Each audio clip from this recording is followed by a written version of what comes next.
Sudah clear ya tentang metode pendaftaran. Oke, yang kedua di menu peserta ini ada namanya grup ya, ada namanya grup. Oke, di sini ada grup. Grup ini fungsinya untuk apa? Untuk mengelompokkan mahasiswa ke dalam kelompok-kelompok yang kita tentukan. Fungsinya adalah untuk memisahkan antara grup mahasiswa di kelas 1 dengan di kelas yang lainnya. Ini untuk case misalnya satu mata kuliah dia punya kelas A dan kelas B begitu ya. Maka kita bisa gunakan fitur grup ini untuk mengelompokkan antara mahasiswa di angkatan di tahun ini kelas A dan kelas B. Nah, kita coba untuk buat grup ya di kelas ini. Maka saya akan buat grup misalnya begini. Nah, misalnya kalau usahakan setiap grup itu dia punya nama yang unik ya, jangan cuma misalnya kelas A, kelas B, itu tidak unik karena tahun ajaran depan juga ada kelas A, ada kelas B, tapi kan prinsipnya kelas A yang sekarang dengan kelas A yang tahun yang akan datang itu adalah dua kelas yang berbeda ya. Makanya bisa kita tandai dengan tahun begini ya, tahun 2025 misalnya kelas A misalnya begitu ya. Oke, nah ini baru kita masukkan lagi enrollment key ya, kunci pendaftaran lagi. Fungsinya adalah untuk mahasiswa masuk ke dalam grup secara otomatis. Kita tidak perlu melakukan grouping.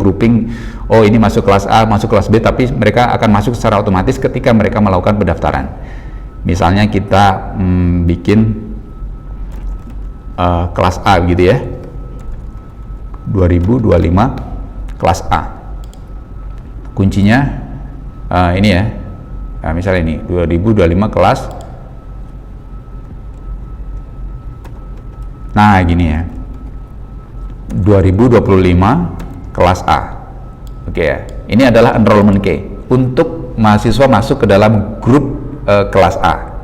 Kita buat ya, kita buat. Nah, kita sudah punya kelas ya, kita sudah punya kelas, kita sudah punya grup kelas namanya kelas A yang di situ bisa dipakai untuk menampung mahasiswa di angkatan sekarang untuk kelas A gitu ya. Nah, fungsinya nanti ke depan nanti fungsinya sangat banyak sekali dan ini useful banget untuk kita pakai di pertemuan-pertemuan yang akan datang begitu ya. Kita buat lagi ya, saya ulangi. Kita akan buat lagi, membuat grup begini. Misalnya saya pakai misalnya 2025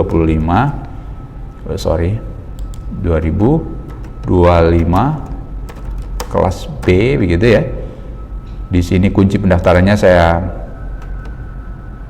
buat 2025 kelas B. Nah, ini sudah saya buat lagi.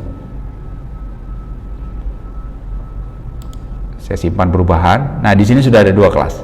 Nah, hubungannya apa dengan metode pendaftaran tadi itu? Kita akan melakukan editing di pendaftaran yang tadi sudah kita buat ya. Misalnya ini semester Gasal 2025-2026 kita edit nih di sini nih. Kita edit ya. Kita edit. Nah, tadi kan ada enrollment key UAD Jaya. Ketika nanti mahasiswa akan masuk ke dalam course kita dengan enrollment key UAD Jaya, maka dia akan masuk ke course kita, tapi tidak secara otomatis masuk ke dalam grup. Oke. Nah, bagaimana caranya agar mahasiswa yang mendaftar di course kita langsung otomatis masuk ke dalam grup? Maka kita bisa membuat pengaturan ini ya, yang di bawahnya ini, gunakan kunci pendaftaran grup dengan ya. Nah, kalau iya, maka ketika mahasiswa memasukkan enrollment key menggunakan kode grup, maka automatically mereka akan masuk ke dalam kelas mereka masing-masing di dalam grup yang sudah kita buat. Yang ini menjadi diabaikan, gitu ya. Kunci pendaftaran yang enrollment key yang ada di sini, jadi dia diabaikan, akan menggunakan kunci pendaftaran yang ada di grup. Tapi kalau misalnya tidak, maka yang dipakai adalah enrollment key yang ada di dalam metode pendaftaran ini. Oke, kalau saya biasanya saya tentukan kunci pendaftarannya adalah kunci pendaftaran di grup. Kenapa? Karena tidak repot, nanti akan kita masukkan ke dalam kelas-kelas mereka di dalam grup mereka masing-masing. Simpan perubahan. Oke, selesai untuk kita mengatur mengatur grup. Oke, berikutnya yang ketiga, konsep yang ketiga adalah grouping. Ini ya, ada grouping. Nah, grouping ini fungsinya untuk apa? Grouping itu adalah fungsinya untuk mengelompokkan beberapa grup ke dalam satu kelompok ya. Angkatan ya. Angkatan misalnya angkatan 2020 pembelajaran 2025-2026 gitu ya. Angkatan berapa gitu misalnya ya. Kita bisa membuat pengelompokan. Contohnya begini. Misalnya ini kuliah gini ya. Periode gitu.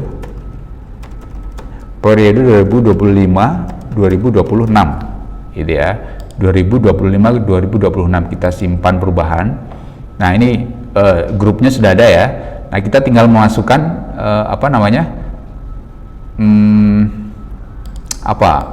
memasukkan grouping ya, grouping di dalam grup. Caranya adalah ini ya. Ini sudah kita tambahkan ke grup. Ini kita pilih kelas A tadi. Nah, kita tambahkan. Oke ya, kita tambahkan. Artinya, nah kita lihat di sini ya, kita lihat di sini pengelompokan periode 2025-2026 isinya ada grup kelas A dan kelas B. Fungsinya untuk apa? Fungsinya nanti untuk kita memisahkan misalnya tugas ya. Tugas ini hanya diberikan kepada satu angkatan, satu periode ya, semua mahasiswa di satu periode tertentu. Itu kita bisa memanfaatkan pengelompokan. Oh, kita mau memberikan tugas kelas A sama kelas B berbeda. Nah, kita memanfaatkan yang grup kelas A dan grup kelas B begitu. Itu fungsi dari grouping. Oke, itu video tutorial kali ini membahas tentang bagaimana kita melakukan pengelolaan peserta ya, khususnya di pengguna terdaftar. Oke ya, pengguna terdaftar di sini. Kemudian ada lagi metode pendaftaran, tadi sudah kita bahas untuk memisahkan pintu masuknya begitu. Kemudian tadi sudah kita bahas tentang grup ya, tentang grup, bagaimana kita membuat grup untuk mengelompokkan mahasiswa di kelas A dan kelas B. Kemudian kita juga tadi sudah membahas tentang grouping. Grouping itu adalah mengelompokkan grup A dan grup E, kelas A dan kelas B dalam satu periode pembelajaran tertentu. Fungsinya apa? Nanti kita akan bahas berikutnya di video-video berikutnya.